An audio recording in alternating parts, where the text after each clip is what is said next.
ماوەیەکە لە هەرێمی کوردستاندا و بە تایبەت لە دوای ئەوەی کە گۆڕانکاریەک لە پێکهاتی ئیدارەی وەزارەتی ڕۆشنبیریدا کراوە بەشێک لە هونەرمەندانی سینەماکار و بەگشتی کۆمەڵی سینەماکاران نیگەران و ناڕازین لە بارودۆخ و ڕەوشی سینەما لە هەرێمی کوردستان. پێیان وایە وەزارەتی ڕۆشنبیری ناپسپۆرانە مامەڵە لەگەڵ سینەمادا دەکات و وەکو پێویست لە سنگ و قورسایی ئەم هونەرە مۆدرنە تێنەگەیشتووە و نەیتوانیوە هەوڵ بدات سینەمای کوردی شوناسێکی هەبێت کە سنوورە لۆکاڵیەکان تێبپەڕێنێت. ئەگەر ئەمڕۆ زۆر وڵات و نەتەوەی دنیا سینەما پردی پەیوەندی و دەواازەی ناساندنی بێت لێرە سینەما بەپێی بۆچووی ئەمان لە گەشەدایە و حکوومەتیش بە فەرامۆشکردنی خەریکە دەیپوکێنێتەوە. لە بەرامبەریشدا حکوومەت دەڵێ هێشتا سینەما نەشونەمایەکی ئەوتۆی نەکردو و سینەمای کوردی ناپرۆفێشناڵە و جەنابی وەزیریش لە ڕۆژنامەی شەرق ئەوسەددا دەڵێ سینەمای ئێمە هێشتا سینەمای سەر سنوورەکانە و نەیتوانیوە بچێتە ناو کرۆکی ژیانی ئابووری و سیاسی و کۆمەڵایەتی کوردەوە. لە هەمان کاتدا حکوومەت پێیان وایە پێگەی سینەمای کوردی لە قەبارەی خۆی زۆر زیاتر گەورە کراوە و بەشداری فیلمی کوردیش لە فێستیڤالە هونەریە جیهانیەکاندا دووبارە زۆر لە قەبارەی خۆی گەورەتر کراوەتەوە. بینەران بەڕێز و خۆشەویست کوێن سڵاوتان لەبێ خۆشحاڵم بۆ جارێکی تر دەمەتداری و بەڕێز و خۆشەویست بۆ قسەکردن لەسەر ئەم باسەی کە لە پرسیارەکانمان خستمە ڕوو بە ئامادەبوونی بەڕێزان هونەرمەند ئازاد سەوزا بەڕێوەبەری بەڕێوەبەرەتی هونەری سینەمای سلێمانی، هونەرمەند حەسەن عەلی دەرهێنەر و سەرۆکی کاتی کۆمەڵی سینەماکارانی کوردستان، بەڕێز نوێنەری وەزارەتی ڕۆشنبیری کە بڕیار بوو لەگەڵ بەڕێز نوێنەری وەزارەتی ڕۆشنبیری کە بڕیار بوو لێرە ئامادە بێت بەڵام بەداخەوە ئامادە نەبوو، بەڕێز کاروان سابر ئەکتەر. بەڕێزان زۆر بەگەرمی بەخێراتنتانەکەم و خۆشحاڵم بە ئامادەبوونتان. سەرتاش بۆی ڕاستە خۆبچینە ناو باسەکەمانەوە بەڕێز مامۆستا ئازاد بە لەلایەنە ئیداریەکەەوە دەست پێ بکەین وەکو کەسێک کە هەرچەندە من بەڕاستی لێرە وەکو هونەرمەند ئازاد سەوزا بانگەشتم کردووی بەڵام لە غیابی جەنابی نوێنەری وەزارەتی ڕۆشنبیریدا ناچارە بم هەندێک پرسیارە لێ بکەم لەسەر ئەو گۆڕانکاریانەی کە لە هەیکەلی وەزارەتی ڕۆشنبیریدا کراوە. ڕای ئێوە چییە وە کاریگەری ئیجابی و سلبی چیە بێ لەسەر گەشەکردنی سینەما؟ بە بڕای ئێمە هەم وەکو بەڕێوەبەراتیەکانی هونەری سینەما لە پارێزگاکان و هەم وەکو هونەرمەندانی فیلمساز و سینەماکار لە کوردستان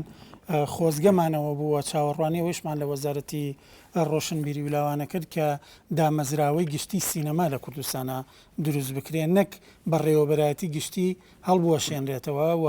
بەڕێوەبەرایەتیەکانی سینەما کە لەلایەنی پسپۆڕیەوە زۆر کاریان جیاوازترە بلکێنرێنەوە یاخود بخرێنەوە سەر بواری کارژێڕی و هونەری لە بەڕێوەبەرایەتی گشتی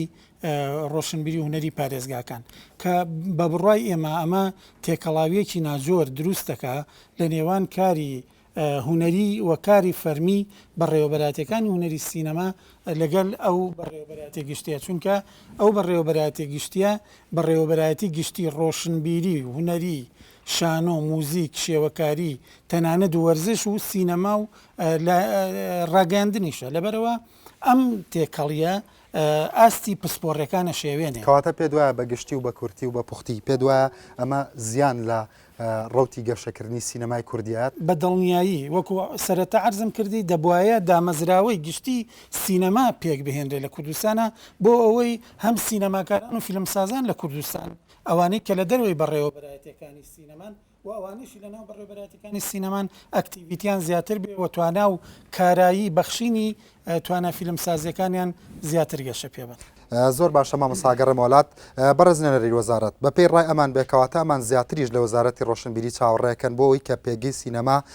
گرنگتر و ڕۆڵێکی زیاتر و ڕۆڵێکی سنترالتر بن بە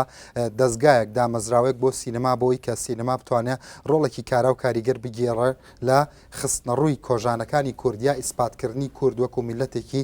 هونەردۆز بەڵام بەپێی بۆچوونی ئەمان بێ لەوەچە لەم تعدیلە وەزاریە یا لەم گۆڕانکاریە تا ڕادەیەکی زۆر ڕۆڵی سینەما بچووکتریش بکرێتەوە بریا لێرە بوویتایە وەڵامی پرسیارەکانە بایەتەوە و لەگەڵمان لە دیالۆگەکە بەردەوام بوویتە من هەر پرسیارەکانە بۆ ئەخەمە ڕوو بۆی کە دواتر وەڵامیان بیتەوە. بەڕێز کاک حەسەن عەلی بەگشتی ڕەوشی سینەما لە هەرێمی کوردستانە چۆن ئەبینی هەستەکەی بەقەدەر ئەو مناقەشە گەورەیە ئەبێت کە ئێستا هەیە لە ناو وەسەڵی هونەری کوردیا؟ بەڵێ چون سینەمای کوردی ئێستا بە پراکتیک خۆی سەلماند کە ژمارەیەکی زۆر لە فیلم بە بەرهەم هات کۆمەڵێک لەو بەرهەمانە حکوومەت هاوکاری کردووە کۆمەڵێکیش لە دەرەوە بە هاوکاری کۆمپانیەکانی دەرەوە بووە و هەندێکیش لەسەر خەرجی سینەماکارەکان بە خۆیان بووە ئەم فیلمانە کە لە فستیڤالەکانی دەرەوە هاتە پێشاندان و میدیاکانی جیهانی هەموو باسییان لێوە کردووە لە ناوەی کوردستانیش بووە مقۆمقۆی لەسەر دروست بوو لە میدیاکان تر خۆی لە خۆیدا کەواتە شتێک هەیە شتێک هەیە بوونی هەیە بە ناوی سینەما ڕەنگە هەر کەسە و بە شێوازی خۆی پێناسەیەک بۆ ئەو سینەمای بکە بەڵام لە ئەسڵدا شتێک هەیە بە ناوی سینەمای کوردی کەواتە لە هەرێمی کوردستاندا شتێک ئێستا سەرپێکەوتووە بە ناوی سینەمای کوردی بەڵێ بەڵێ ئەم مستەڵەحی سینەمای کوردیە مەسەن سینەماوەکو ببوورە سینەماوەکو هونەری حوتەم کە زادەی پاش شۆڕشی پیشەسازی و زادەی هونەرێکی تەقەنیە پێ دوانیە شوناسێکی گلۆباڵی هەیە ئیتر مەسەلەن ئەمە سینەمای کوردی ئەمە سینەمای عەرەبی ئەمە فارسیە ئەمە ئەوەیە تا چەند مەسەلەن ئەم زاراوانە زاراوەیەکی ئەکادیمی دقیقە وەکو پێناسەی تعریفی هەویەی نەتەوایەتی هەر نەتەوەیەک ئەتوانێت بڵێەوە سینەمای عەرەبی تورکی فلانە فلانە بەڵام شتێک هەیە کە قوتابخانەی لە دنیادا هێشتا زۆر سینەما هەیە لە دنیا نەیتوانی و بەڵام ژمارەی بە هەزارەهان فیلم بەرهەمیانێ بەڵام ناتوانانی ناوی لێ بنی بڵێ سینەمای ئەو وڵاتە بەو شێوەی مەسەن سینەمای فەڕەنسیمان هەیە ئیتالیمان هەیە ئەمانە مەسەن سینەمای هۆلیودی هەیە ئەمانە مەدرسەن قوتابخانن ئەی باشە تۆ چۆن مەساڵی وڵات هەیە یان نەتەوە هەیە زۆر ئەفلامی هەیە بەڵام تاوەکو ئێستا ناتوانێت بە ناوی نەتەوەکەی و سینەماکەی شوناسێکی هەبێ ئەی بەڕێستان ئەم بڕوابوونە لە کوێوە هێنن کە پێتان وایە شتێک هەیە بە ناوی سینەمای کوردی ئاخر دوو جۆر سینەما هەیە سینەماکەیە سینەما ئیندیپندنت سینەمای ئارتا نخبەویە لە فستیڤالات بەشدارەکە سینەمایەکەیە سینەماکی کۆمەڵایەتی مارکتینگی کە بوو هەموو خەڵکە ئەو وڵاتانی کە ئەو سینەمایە کە توانیوەتی تەوفیق لە بینی هەردووکیان بکە ینی هەم حاڵتە ئارتە هونەرەکەی تێدا بێ هەم حاڵەتە بازرگانی و مارکتینگەکەی تێدا بێ کە لە هەموو دنیاش بەڵاو بێتەوە ینی مەسەن ئەمریکا کە فیلمەکانی لە هەموو دنیا بەڵاو دەبێتەوە و ناسینێکی پێهێت و ناتوانانی ینی ئەوە جیاکەیتەوە لەوەی کە لە بابەتی هونەرەکەی یان مارکتینگەکەی بەڵام ئەگەر ئەو پێناسەی نیە لە بازاری مارکتینگی دنیا لە هیچ شوێنێک لە هیچ خۆڵێکی دنیا فیلمی کوردی نافرۆشە یان فیلمی تورکی زۆر کەم یان عەرەبی یان مەسەرەن ئیرانی یان ئەو وڵاتانە ئەمە ناکاتە ئەوەی کە هەردوو جان بکە بۆ نمونە باسی هونەرێکی ئەکەی کە بۆ بە مارکتینە باسی هونەرێکەکەی کە دەستە بژێرە و لە ڕووی تەکنیکیەوە لە ڤڵێکی بەرزیە لە ڕووی محتاوا لە ڤڵێکی بەرزیە مەبەستەوە بڵێ باشە کەواتە ئەمە ناکاتە ئەوەی کە ئەو نەتەوانەی کە سینەمایان هەیە هەردوو جان بکە بە هاوتەری بەیەکەوە گەشاکەن دروست هەروایە لێرەدا سەرەتا ینی یەک لە گرفتەکانی سینەمای کوردی ئەوەیە کە ئەم دوو هێڵە بە هاوتەریب بەیەکەوە گەشەیان نەکرد کەواتە ئەمە قورسایی ئەو دیدەی تۆ کەم ناکاتەوە کە ئەڵی بەڵێ شتێکەیە بە ناوی سینەمای کوردی ئاخر ئێمە ئێستا سینەماکارەکانمان خەریکی فیلمی نوخبەوین فیلمی ئارتن فیلمی ئیندیپندنت ئەوەی کە تەنها لە فستیڤال چونکە لە ناوەوەی کوردستان هۆڵی سینەمامان نییە و دەرهێنەری تایبەتمان نیە بە ئەم جۆرە فیلمانە کەواتەش لە ژیانی کۆمەڵایەتیە تاوەکو ئێستا سینەما نامۆیە و نائامادەیە بەڵێ ئەمە خەلەلی هەڵی حکوومەتە لە کاتێکە کە سینەما لە وڵاتێکە سەر هەڵدەدات دەبێت حکوومەت پلانی بۆ ئەوە هەبێت هەردوو خەتەکە ئێمە پێویستمان بە سینەمایەک هەیە کە پرسەکانی کوردی لە دنیا پێ بناسین لە مەحافل و فستیڤالەکانی دنیا هەموو کێشەکانی کورد بگەێنین کە ئەم وڵاتە لە ژێر دەستە بۆ چەند ساڵە و سنوور و کیانی خۆی نەبووە و زوڵمی لێکراوە و فلان و فلانەی بەسەر هاتووە ئەمە زەرورە تۆ بیگەێنی بە واستەی سینەمایەکەوە بەڵام حکوومەت قەنەعەتی وایە بەپێی ئەو وەکو لە پێشەکێکە ماوتم جەنابی وەزیری ڕۆشنبیری ڕای وایە کە ئێوە زۆر مبالەغاکەن لەم ناونانی سینەمای کوردی و بەشداری کورد لە فستیڤالە جیهانیا یان نێودەوڵەتیەکانە و نسبەی ئەو خەڵاتانەی کە ئەکتەر و سینەماکاران و دەرهێنەرەکانی کورد وەری ئەگرن تاوەکو سینەمای کوردی تاوەکو ئێوە خۆتان لەناو ساحەی هونەری کوردیا ئیسپاتی وجودی خۆتان نەکەن خۆ حکوومەت چیتان لێ زۆر جوانە ئەگەر دەرفەتم پێ دێ وەڵام بدەمەوە تا ئێستا هزار جار بەشداری بوونی فیلمی کوردی لە فستیڤالەکانی دنیا بەشداری کرد هەر لە فیلمەکانی بەهمەنی قوبادی و هونەری سەلیم و شەوکەت ئەمین و حوسێن حەسەن و ئیبراهیمی سعیدی و شەهرام و تا دەگاتە ئەو 15 دەرهێنەری بە فعلی لە فستیڤالەکانە بەشداریان کردووە هزار مشارەکەیان کردووە و لەم هزار جار بەشدار بوون لە هەموو هەر لە فستیڤالی کان و ڤینیس و بەرلین و کە گەورەترین فستیڤالەکانی دنیاە خەڵات وەرگیراوە تا بچووکترین فستیڤال 250 خەڵاتی جیهانی وەرگیراوە بە ژمارە بە دیکۆمنت هەمووی هەیە تا ئێستا نزیکەی 1000 ڤۆلدەری ئالەم شێوە هەیە ئەمە ڤۆلدەرە مشارەکەی جیهانیە لەناو ئەم ڤۆلدەرەیە 200 وڵات 300 وڵات کە بەشداری کردووە فیلمە کوردەکەی تێدایە کەواتە ئەمانە هەمووی دیکۆمنتن ئەسەلمێنن کە سینەمای کوردی قاوارێکی باشی وەرگرتووە وت ئێستا ببورێک جوابدانی بڕگەی دۆم بدەمەوە لە ناوچەکەدا کاریگەرترین سینەما لە دوای سینەمای ئێرانی و سینەمای ئیسرائیلی ئێستا سینەمای کوردی لە جیهاندا زۆر باشە ئەگەڕێمەوە غەریب نییە لە فستیڤالەکانی دنیا کاڵێن سینەمای کوردی فیلمی کوردی غەریب نییە زۆر باش ناسراوە کۆمەڵە دەرهێنەرێکیش بەناوبانگ بوونە بە کورد بەناوبانگ بوونە مەسەن بە هەمەنی قوبادی وەکو دەرهێنێکی کورد هونەرسەلیم فلان ئەمانە وەکو کورد بەناوبانگ زۆر باشە ئەگەڕێمەوەلات پێ دوایە ئێستا خەڵکی کوردستان لەگەڵ جەنابیان تا ڕادێک متتەفق بێبینەرەکان پێ دوایە سینەمای کوردی بەم فراوانی کە ئەمان باسی یەکەن ئێستا شوناسێکی پیا کردەوە توانی بڵین شتێکێ بە ناوی سینەمای کوردی و پێ دوایە سینەمای کوردی لامان کاتە لە ئاستی کۆمەڵاتیا ئامادەیەکی ئەو تۆی هەبێت وڵی من پێشوی وەڵامی و پرسیارە بمەوە حەزەکەم ئەو پرسیارە بکەم هەدف لە بوونی سینەما چییە؟ ئەمە خۆی بۆ خۆی پرسیارێکی جەوهریە کە ئەتوانم بڵێم سینەما زۆر باشە هەدف لە بوونی سینەما چییە؟ شت هەیە من بیداتش ئیشارتم پێکرد کە ئێمە با بە هەڵا تێنەگەین سینەما پرسیارێکی کردوت کات لێکم هەدف لە بوونی سینەما هەدف لە بوونی سینەماچێت تۆ لە هەر کۆمەلگایەک تۆ فیلمێکی ڕۆمانسی دروستەکەی لەناو کۆمەلگایە کە بەڵا بێتەوە گەنجەکان فێرەکەی کە چۆن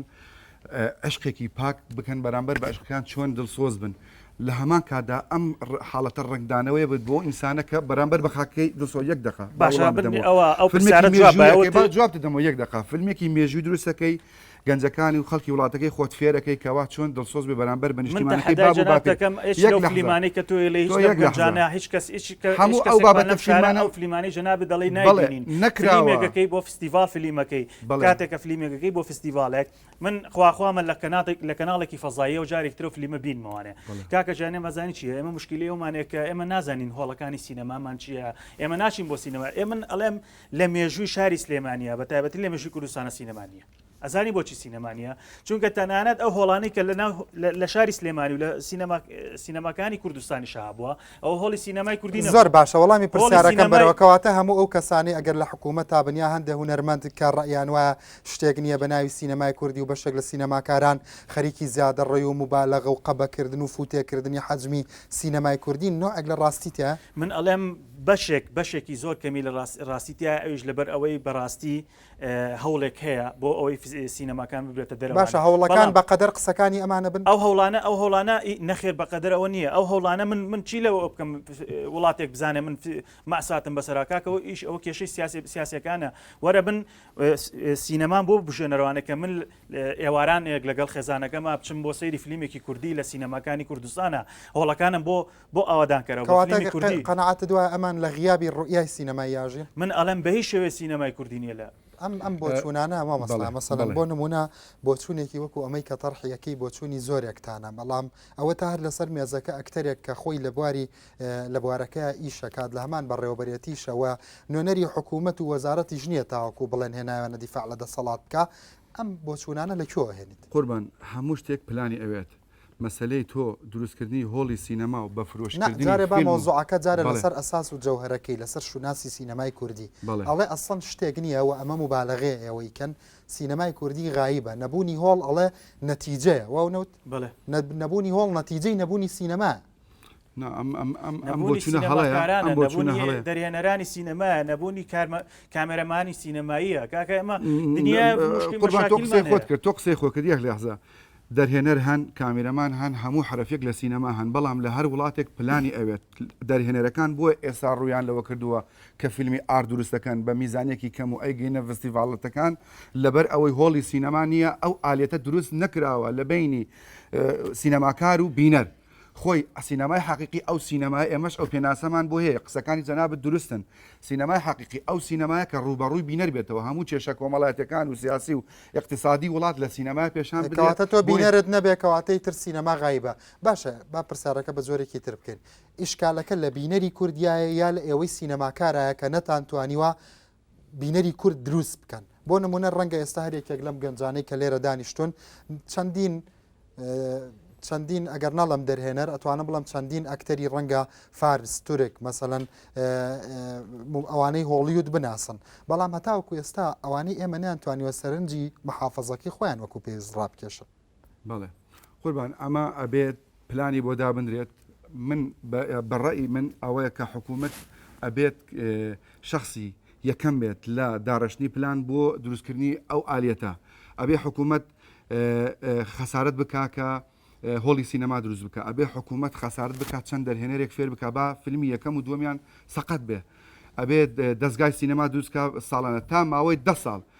بتوانێت پەیوەندێک لە بینی بینەر و لە بینی هۆڵی سینەمایە دروست بکە. زۆر باشە گەڕێم وڵات بەڵام پێ دوانیە بۆ چوونەکانی کۆتایەکەی نوع لە تەراجعی تیا لە ڕاکانی سەرەتایە کە باسی ئەوەکە بەڵێ سینەمای کوردی لەسەر پێی خۆی وەستاوە بەڵێ شوناسێکیە ئێستا ئەمان گەڕێنێتەوە بۆ بیدایەت مەسەڵەن باسی ئەوەکە کە حکوومەتی کوردی دانیشە دەورەی تعلیمی بکاتەوە لە نێوان ئەم دوو بۆ چوونەدا ڕاتچیە دواتر ئەگەروانە دەرفەتن. بەڵێ کاکە ڕەنج پێشار شتێک ئێمە مادامێکی فیلممان هەیە و ئەو فیلمانە بەردەوام لە زیادبوونان و لە زیادکردنان کەواتە سینەمایشمان هەیە لێ بە حکمیەوەی منەمێ داکۆچێک لە حکوومەتی هەرێمی کوردستانەکەی خۆمان بکەم بەوەی کە لە ساڵی 2005 بەدواوە ناڵم لە 2009 لە 2005 بەدواوە حکوومەتی هەرێمی کوردستان بە تایبەتی وەزارەتی ڕۆشنبیری ئەوسا لە هەردوو هەرێمی سلێمانی و هەولێریش بە تەواوی توانای خۆیان هەوڵیانداوە بۆ پشتگیریکردنی پەرەپێدانی سینەما و پاریشیان بۆ تەرخان کردووە پەڕینەوە لە غوبار شوێنێک بۆ یاری شەوی حساب کوردی ئازادی خواست تارمای جەنگی پێشوو سەمای ئەسپەکان ڤۆدگا لیمۆن دەیان فیلمی تریش پێ تێبینیانەی کۆمەڵی سینەماکاران کە بەتەنیا بۆ چوونی خۆی نێو بەشێکی زۆریان ڕەیان وایە کەواتە پێ دوایە تا ڕادێکی زۆر دەتوانین بڵین باتڵە. من بەداخەوە ناڵم ئەو بیرروڕایەن پوچەڵە بەڵام تۆزێک دەبێ ئاگاشمان لەوە بێ کە ئەو بیرروڕایانە لەسەر ئەساسی گەشەپێدانی بواری فیلمسازی ئەی داواکاریان لە حکوومەت منطقێتی تیا هەموو شتێ هەر حکوومەت یان ئەمە لە زۆر وڵاتی دنیادا پێشان ئەبێ تۆ خۆت ئیسپات بکەیت دوا بە دوای ئەوە دەستگا پەیوەنددارەکان دەستگیرۆیی تەکات و دەستت دەگرێت لە هەموو دنیاە بە وڵاتە پێشکەوتەکان و بە وڵاتە دواکەوتەکانی وەکو ئێمەیشەوە لە ناو وەزارەتی کەلتوری ئەو وڵاتانەی کە وەزارەتی کەلتوریان هەیە بە غەیری ئەمریکا ساڵانە بوجەیەکی زۆر تەرخانەکرێ بۆ پەرەپێدانی بواری سینەما و فیلمسازی ئێمەنیمانە باشە بەڵام ئەوان لە ڕووی نەوەعیەوە خۆیان گەشیان نەکردووە نیان کردووە بە ئەمری واقعکە دام و دەستگاکان ناچار بکات ئێمە کردومانە بە ئەمری واقع ئەم گەشەکردە کە حکوومەت ناچار بکەین ئەگەر ئەمری واقع بێت وەزیرێک جورئەتەکە لە ڕۆژنامەی شەرقی ئەوسەد بڵێ هێشتا سینەمای کوردی سینەمای سەر سنوورەکانە نهاتۆتە ناو شارەوە لە ژیانی ئابووری و سیاسی و کۆمەڵاتی خەڵکی کوردستانە تەداخولێکی ئەو توێنە بەداخەوە وەزیری ڕۆشنبیری لە دومین فێستیڤاڵی سلێمانی فیلمی کوردیە ئامادەیی هەبوو دوای قسەکانی خۆی کە تەواوی کرد ئامادە نەبوو فیلمی شوێنێک بۆ یاری ببینێ تا بزانێ ئەو فیلمە لەسەر سنوورەکانە یا لەسەر کێشەی کەرکووک کەواتە پێ دوایە وەزیر مەسەڵەن دیدەکەی کامڵ نییە وەزیر وەڕاوێشکارە نەشارەزاکانی لە بواری سینەما و فیلمسازی بەو ئاقارەیانە زۆر باشە دەنا وەزیر بۆ خۆی من دڵنیام ئەگەر خۆی پرسی و ڕای بە سینەماکاران و فیلمسازان کردایە نەکەوتە ئەو هەڵەوکەم و کورتیانە کە بریا بەڕێزنێنەری وەزارەتی ڕۆشنبیری ئێستا لێرە بوویتە تاوەکو وەڵامی جەنابیشتمان بیستە بمانزانە ئایا ئێوە ناپسپۆر و ناشارەزان یا سینەمای کوردی هێشتا ئەوەندە سنگ و قورسایی خۆی بەرجەستە نەکردووە تاوەکو ئێوەکو پێویست دەستگیرۆی بکەن یا ڕەنگە لانی کەم ئێستا قەنەعەتیان وابێ ئەگەر لێرە بوونایە بڵێ ئێمە دەستگیرۆیمان کردوون بەڵام هێشتا ئەو پێگەوسەنگیان نییە و هێشتا مبالغەیەکی زۆرەکەن ڕاتچی قوربان من بە جوابی بەرگەیەکەم دەم و دوای دەم ئەم بەرگێت با لەسەرمان ڕەت نەبێ دووبارەیەکەمەوە زۆر هەڵەیەکی زۆر ئەیڵێنەوە لە ڕاگەیاندن و تازەش لێرە دوسێ جار باس کراوە کە گوایە حکوومەت مەسئول نییە لەسەر ئەوەی کە دەعمی کەلتور و مەسلەی سینەما بکە بە مادە حکوومەت ئەگەر مەسئول نییە بۆ ئەڵێ بۆ خۆی حکوومەت خۆی دەرسەد مەسئولە تو ئەگەر مەجای من بدەیت کە لە هەموو دنیا ئێمە تەنها کەمترین کەس لە دنیاە کە بایەخ بە سینەما دەدا وڵاتی کوردستانە دلیلی ئەوەی کە لەبەر دەسمایە بەلەوەی لەبەر دەسمایە لە هەموو دنیا ئەوە کۆمەڵێک من هەرە وڵاتە هەرە فەقیرەکانە ئەوانەی کە وڵاتی دەوڵەمەندن مەسەن ئەمە وڵاتی کوبایە کەمترین وڵات کە دامی سینەماکە ساڵی 5 میلیۆن دلار یەکەمین کە مؤسسەی سینەمای دروست کرد 5 میلیۆن دلار ساڵی ئەدا بە فیلم کە 4 فیلمی درێژ و کۆمەڵی فیلمی دیکۆمنتی پێکرد ئێستا میزانەکەیان بۆ بە 10 میلیۆن دلار ئەمە مەرحەلە یەکەم ئەمە مەسەلەن سینەمای شیلی وڵاتێکی فەقیر ئەمە مەسەلەن سینەمای بەنگلادێش ئەمە وڵاتە هەرە فەقیرەکانم دەرهێناوە مەسەلەن ئەمە وڵاتێک وەکو فەڕەنسا مەسەن بۆ نمونە ساڵانە بەس دامی بۆ ئەم ژمارە گوێ لێ بێکە مەسەن ساڵانە ئەڵێ بۆ فیلمی یەکەم دەرهێنەری فیلمی یەکەم بەراورد دەکەمەوە لە کوردستان چەند ئەدەن بە دەرهێنەری فیلمی یەکەم مەسەن لە فەڕەنسا ئەڵێ دەرهێنەری فیلمی یەکەم لە 1 میلیۆن تا 2 میلیۆن یۆرۆ پێدەن فیلمی ناوەڕاست لە 3 میلیۆن تا 8 میلیۆن یۆرۆی پێدەن و فیلمی زۆر باش بۆ دەرهێنەری تەجروبەی سێم و چارەم تا 50 میلیۆن یۆرۆ ئەکاتە 65 میلیۆن دلار کەسلاری لەوە نیە گەر باسی هۆڵید و بۆلیود و وڵاتانی ئەوروپا بکەین ئەوە بودجێکی زۆر تەرخانەکان بەڵام ناوی وڵاتانی هەژارت هێنا پێ دوایە ئەم وڵاتە هەژارانە هەژاریشن لە ڕوئیای سینەمایی و لە کەوادری سینەمایی یا لەم لایەنەوە دەوڵەمەنن بۆیە کردویانە بە ئەمری واقع بەڵام ئەم وابزانم لەسەر ئەم پرسیارە و قسەیەکەمە پێ دوایە وڵاتانی هەژار یەکسانە بەوەی کە هەژارن لە کادری باشی سینەماییە هەژارن لە عقلی مخریزی گەورەیە یا عقلی گەورەی دەرهێنەرە بەڵێ من ئەو پرسیارە بە شێوەیەک ترەکەمەتوانی بڵێ وڵاتانی هەژار بۆچی هەژارە لە بەرۆی کەلتورێک خاوەنی کەلتورێک و حەزارەتێکی بەقوتی ئەو تۆ یاخود مێژویەک و یاخود دەرشیفێکی گەورە نین لەو بوارانەیە لە هەموو بوارەکانی ژیانایەکێک لەو بوارانەش هوەرە و بە تایبەتی هوەری سینەما بەڵێ من پێ دەڵێم ئێستا زۆربەی زۆری ئەو ئێمە وڵاتی ئەژارین بەڵێ هەژاریشین لە ڕووی دەرهێنەری سینەماییەوە لە ڕووی ئەکتەری سینەماییەوە هەمانە ینی ئەو هەوڵانە هەیە من دەستخۆشی لە یەکە بەیەکەی ئەو هەوڵانە ئەەکەم کە هەوڵە درێت لێرە لە بە تایبەتی بەڕێبەتی سینەمای سلێمانی من زۆر دەستخۆشی لە کاگازا دەکەم کە توانیوێتی دەستگیرۆی چەندین گەنجی باش بکات لە بواری فیلمسازیە بەڵام ئەگەر تۆ جەنابی وەزیر بوویتە ئێستا لەسەر ئەم مێزە بوویتە مەسەڵەن ئەم قسانەی قناعیە کردی کە وەزارەت و ڕاوێژکارەکانی نەشارەزان و مەسەلەکەی سستی سینەمای کوردی پەیوەندی بەوە ئەگەر من وەزیر بوومە ئەو قەنەعەتم بۆ قسانە ناکرد لە یەک ڕۆ لەبەرەوەی بەڕاستی ئەم ڕۆبینی لە دنیای سینەما نەک ئەوەی کە حکوومەت کەمترین بەشداری هەیە خەڵک یاخود کۆمپانیاکان خەڵکی ئەهلی کەرتی تایبەت خۆیان هەڵەسن بەو کارانە بە نمونەیەکی بە نمونەی ئەوەی کە ئەم کارێکە وە لەو کارێکی هوەریە لە ئەمە کاتەکارێکی بازرگانیشە بۆ نمونە لە بۆکس ئۆفیسی فیلمەکانی ئەمریکایە لە هۆلیۆت فیلمێک لە هەفتەی ڕابردووە داهاتی یەک ئەم هەفتەی 42 میلیۆن دلارە یەک هەفتەی ینی ئیشی کردو لە سینەما تۆ سەیری حەزارەتی ئەم خەڵکەکە تۆ سەیری حەزارەتی ئەم عشقەکە بۆ سینەما عشقەکە بۆ شەبەکەکە بۆ دەریهینە لێ بۆ پەنجەرەکانی بلیتپڕینی سینەما چەند کاکە ئێمە خەڵکی ئێمە بەڕاستی ئەبێ سەر لە نوێ ینی بنیاتی هەموو بنیاتێکی هوەری عقلی معریفی کەلتوری بکەیتوانێ بۆی ئاشنا بێتەوە بەچی ئاشنا بێتەوە بە سینەما من ئێستش بەیادی جارانەوانێ چاوێک داخەم کە ئەچوم بۆ مناڵ بووین گەنج بووین نەچین بۆ سینەمایەکی سینەما دڵشاد یا سینەما سیروان چاوێک داخە چوویتە ناو عمقی فیلمێکەوە کە فیلمێکی زۆر خۆشی یا هەندی بووە یا مەسەلەن فیلمێکی با بڵێن کاراتی بووە کاتێکا چیتە عمقی ئەو سینەما ئەو شاشە گەورەیە ئەبینی لەو ینی ئەو زەوق ینی بەڕاستی منەڵێم کەواتە نەیتوانی بچێتە فەنتازیای خەڵکی کوردستان زۆر بەداخەوم بۆ گەنج ئێستا کە بەڕاستی سینەما یەکێکە لە گرنگترین شت ینی حەت بۆ چاو بۆ مێشک بۆ هەموو من یەکش دەڵێم بە ئەوە تەواوکەم کاتێک کە تۆ چیتە عمقی فیلمەکەوانێ لە پڕێکێک بە سینیەک شەربەتەوێتە بەردەمەلە شەربات لەو بێدەنگیە یەکسەر لە شەربات باشە من ئەمێ ئەو شەربەتە کاتێک ئەو کەسە بێتەوە بەردەم بڵێ شەربەت لە سینەمایەکی کوردیا و سەیری فیلمێکی کوردی بکەم کاکە لە سلێمانیە لە کوردستانە سەیری فیلمێکی خەتای حکوومەتە یا هونەرمەند غایبە وەکو پێویست نییە من ئەڵێم خەتای هەردووکیانە ئەگەر ئەبێ حکوومەتی خۆمان لەوە تێ بگات کە سینەما چەندە گرنگە ئەی بۆ ئەگەر وەزیر بووی تا ئەم قسانە بەجوانی کە مەسەڵەن بەشێکی زۆری من ئەڵێم بەشێکی لەوە تێ بگا کە سینەما چەندە گرنگە ینی چۆن ینی من ئەڵێم ئەگەر حکوومەت با بڵێن لێپرسراوان لەوە تێ بگەن کە سینەما ئەتوانێت چارەسەری چەندین کێشەی کۆمەڵایەتی بکە نەک هەر ئەوەی تۆ بچی ماساتی خۆت بیشانی دەرەوەی کاکە لە ناو خۆیان مەسەلەن من تەنها مەشەدێکی پێڵێم مەشەدێک کە تۆی باسی تونوتیژی من باوکەکەی لەسەر مناڵ و توندیتیژی